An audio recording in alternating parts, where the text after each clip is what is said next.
Selamat sore. Baik, izinkan saya memperkenalkan nama saya, Monica Tahapari. Saya dari Jayapura, Papua.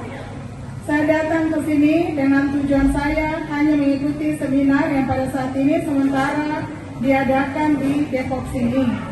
Nah, jadi saya bisa bercerita sedikit tentang pengalaman saya dengan jenewan. Kemudian penyakit yang saya alami itu sebenarnya banyak, Bapak Ibu mohon maaf. Tapi saya ingin sembuh, makanya saya ada di sini. Karena setiap kali saya hanya sebagai penonton setia yang ada di Zoom, setiap waktu kalaupun saya misalnya mohon maaf, saya bolos, artinya saya ada di luar kota yang memang tidak ada jaringan. Tapi selagi saya di jaringan ada, itu saya tidak pernah bolos. Mohon maaf ya Bapak Ibu. Jadi saya merasa bahwa jenewan ini mempunyai suatu manfaat yang sangat dahsyat atau sangat luar biasa. Nah, untuk itu berikan dulu aplaus untuk jenewan. Kurang kuat, kuat lagi. Ya, baik Bapak Ibu, terima kasih banyak. Saya ingin bercerita sedikit. Saya ini banyak sekali penyakit saya katakan. Ada HMP, ada CTS, kalau dokter ada, pasti dokter tahu. Ada hipertensi, ada jantung lemah. Kemudian yang paling sangat-sangat ditakutkan itu namanya itu COVID-19. Nah, itu salah satunya juga saya kena di bulan Agustus 2001. Mohon izin Bapak Ibu, saya bisa bercerita sedikit. Pada saat tanggal 3 Agustus, memang saya sudah merasa bahwa hidung ini sudah tidak bisa lagi mencium. Hidung saya itu rasanya itu semua. Cobalah saya itu tumis yang pedas-pedas, itu pun tidak bisa mencium apa-apa. Kemudian leher ini rasanya sangat sakit. Kemudian perutnya ini rasanya itu iris-iris. Jadi saya mohon maaf Bapak Ibu, BHB, saya muntah, mual. Kemudian kepalanya sakit sekali. Bangun rubuh, mohon maaf ya Bapak Ibu. Nah, itu yang saya alami sejak tanggal 3 Agustus. Kemudian setelah saya pergi periksa di puskesmas, waktu itu saya berada di Kota Makassar, Bapak Ibu mohon maaf, pas saya ada bimbing mahasiswa. Jadi pada saat itu saya rasa, tapi saya pikir bahwa saya ini hanya flu pilek biasa.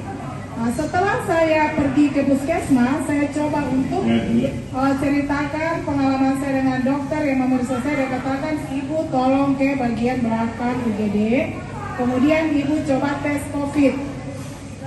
Bapak Ibu mohon maaf, ternyata setelah saya tes COVID, hasilnya di hari Rabu, waktu itu hari Senin, hari Rabu ternyata saya positif COVID. Nah, kemudian saya masih bertahan, artinya saya masih tahan biarpun sakit kepala, masih mual, masih muntah, masih buang air, masih segala macam saya rasakan, tapi saya tahan. Demi mahasiswa yang saya bimbing, mohon maaf Bapak Ibu, itu adalah mahasiswa dari Universitas Negeri Makassar dengan notabene-nya seperti tadi ABK, anak berkebutuhan khusus. Memang saya rasa tanggung jawab ini sangat berat ya, ketika saya melepas mahasiswa masuk rumah sakit.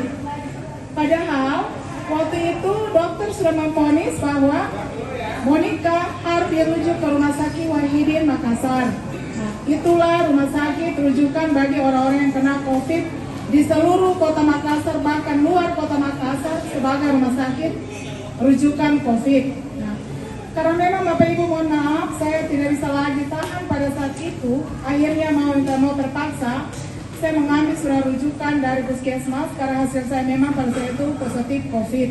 Nah, dengan polionya itu ada di 37, tadinya 26, tapi pada saat periksa 2 itu sudah 37. Nah, mohon maaf Bapak Ibu, kemudian pada saat itu saya dirujuk ke Rumah Sakit Wahidin Makassar. Saya ditangani oleh 6 dokter, baik dari internis, dari khusus untuk penyempitan saraf, itu semua saya tangani sama mereka. Dan kemudian Bapak Ibu mohon maaf, saya hari itu juga disuruh untuk masuk ke ruang isolasi di Rumah Sakit Wahidin Sudirohusodo Makassar. Saya pada saat itu saya menangis, Bapak Ibu ya mohon maaf, menangis sambil saya bertanya dalam hati saya, dan saya angkat telepon terus yang anak saya yang ada di Jayapura. Saya tidak mau masuk ke ruang zona merah ini. Saya lihat ini zona merah. Dia katakan bahwa ibu nanti akan diisolasi selama 14 hari. Saya sedih. Karena apa? Di Makassar sana itu, Bapak Ibu mohon maaf, saya tidak punya famili keluarga satupun yang mengurusi saya pada saat itu. Sementara saya berpikir kalau saya 14 hari dalam ruangan ini, bagaimana saya punya masuk bimbingan? Sementara saya ini dipercayakan oleh Bapak Ibu orang tua yang dari Papua sana untuk membimbing ini mahasiswa yang namanya tunanetra atau low vision. Saya sangat terguncang batin, Bapak Ibu ya, mohon maaf. Saya berdoa, saya keinginan saya berdoa, saya mau berontak dengan yang namanya COVID. Karena ekonomis masuk ke zona merah. Sambil masuk, kemudian dokter datang, saya mau berontak, dok, mohon maaf, berapa hari saya di sini ya dok? Ibu mohon maaf, ibu tenang, jangan ibu depresi, karena ibu hipertensinya memang tinggi. Waktu itu hipertensi saya ada di 210/115. Mohon maaf Bapak Ibu, karena itu depresi. Antara mati atau hidup, saya pikir Tuhan saya tidak akan mau mati pada saat ini ya. Mohon maaf Bapak Ibu, itu menurut kata hati dan pemikiran saya. Saya tidak akan mau mati, saya mau pulang kembali ke anak-anak saya yang ada di Papua. Seberontak dengan COVID, mohon maaf Bapak Ibu, mungkin saya agak sedih karena inilah kisah nyata saya di bulan Agustus sana. Kemudian saya tetap telepon anak saya telepon Ibu Sandra, mohon maaf Ibu Jen, pada hari kenal Ibu Sandra. Katakan bahwa Bu Moni kuat harus banyak berdoa. Saya tetap semangat, sekalipun suaminya, mohon maaf Bapak Ibu, di kiri, kanan, belakang saya, depan saya, satu malam bisa 6 orang COVID ini meninggal. Sedikit ambulans datang, sebentar lagi datang bawa dia ruang isolasi yang lebih parah, namanya ruang ICU. Saya merasa takut, Bapak Ibu, mohon maaf. Saya memberontak selalu, saya bilang, iya saya tetap sehat dok. Ketika dokter memberikan saya semangat, ibu, jangan panik, ibu jangan takut. Sesuai dengan agama ibu berdoa. Saya berdoa, mohon maaf Bapak Ibu, saya dari versi Kristen, saya tidak pernah takut berdoa yang tidak teriak. Dikuatin dengan Ibu Sandra. Saya bilang, Tuhan saya yakin engkau adalah dokter ajaib saya tidak pernah mau mati di rumah sakit Wahidin dokter. Saya bilang, saya bisa teriakin di jam 2 malam. Ya, puji Tuhan, mohon maaf Bapak Ibu. Akhirnya, saya menceritakan itu ke Ibu Sandra, kemudian ke Ibu Jen, sehingga cerita saya. Ibu Jen mengirimkan saya Genewan. Ini Bapak Ibu mohon maaf, saya masih pakai sampai pada saat ini. Dan puji Tuhan, terima kasih banyak untuk Ibu Jen dan Pak David yang sudah memberikan penolong untuk saya, untuk itu memberikan aplaus dulu untuk Bapak dan Ibu yang sudah dengan murah hati ya. Ketika itu Ibu saya berkonsultasi, kemudian Ibu bilang, Bu Moni kasih alamat. Kemudian saya mengirimi alamat karena memang saya bukan orang Makassar, pakai alamatku, orang Makassar punya alamat rumah.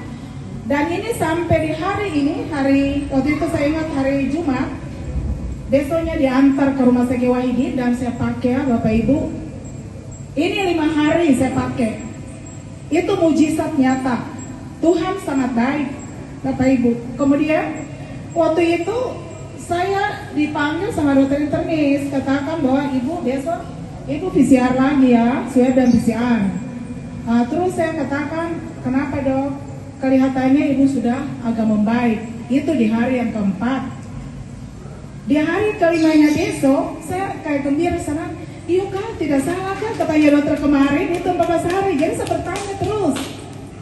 Datang lagi dokter, waktu itu dia katakan kepada saya bahwa Ibu, besok Ibu sudah dipindahkan. Itu di hari yang kelima malamnya.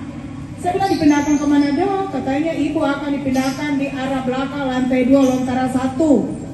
Itu ruang apa? Ruang, saya bertanya terus ya mohon maaf, ruang transit khusus untuk pasien-pasien COVID yang sudah sembuh tapi dikatakan untuk dirawat dulu di situ karena saya ada komorbidnya Bapak Ibu. Saya hipertensinya belum turun-turun karena kepala masih sakit sekali dan sebagainya. Saya HMP itu masih sakit sekali. Mohon maaf sekali Bapak Ibu. Kemudian saya dipindahin, didorong ke ruang atas lontara 1 rumah sakit Wahidin. Pada saat itu saya dirawat selama kurang lebih 1 minggu. Nah, setelah di atas sana lagi diperiksa, ternyata puji Tuhan, waktu saya didorong itu saya punya COVID sudah sembuh dengan adanya Genewan ini, Bapak Ibu. Untuk itu memberikan aplaus yang kuat untuk Genewan yang sudah memberikan pertolongan kepada saya, Bapak Ibu, sehingga saya bisa luput dari kematian. Mohon maaf. Karena apa saya katakan kematian? Ketika saya melihat ke kiri, ke kanan, ke depan, belakang, setiap kali ambulans datang untuk angkut yang sudah lewat karena COVID-19.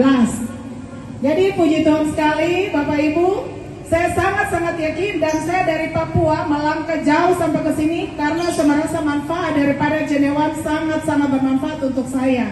Sekian dan terima kasih. Tuhan memberkati kita semua. Selamat sore.